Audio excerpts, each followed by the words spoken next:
depuis lors, l'Éternel ne t'a pas encore rétabli. Parce qu'il veut que tu pries pour ces personnes-là. Il veut que tu pries pour cette personne qui t'a maltraité. Pour cette personne qui t'a fait du mal. Pour cette personne qui t'a maudit. Il veut que tu pries pour cette personne-là. Que tu pries en faveur de cette personne-là. C'est vrai que ça peut paraître insensé. Comment prier en faveur de quelqu'un qui te veut du mal? Mais voici une clé, bien-aimée, qui te permettra d'être rétabli.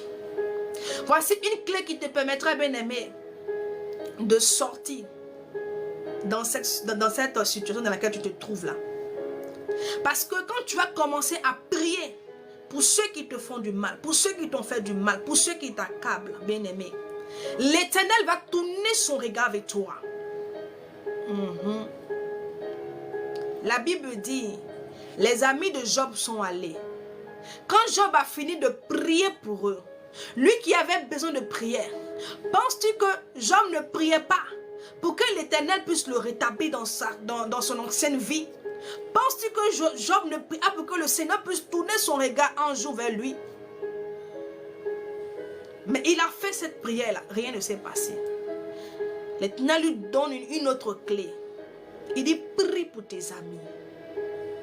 Intercède pour eux. Et il a prié pour eux. Il a prié en leur faveur.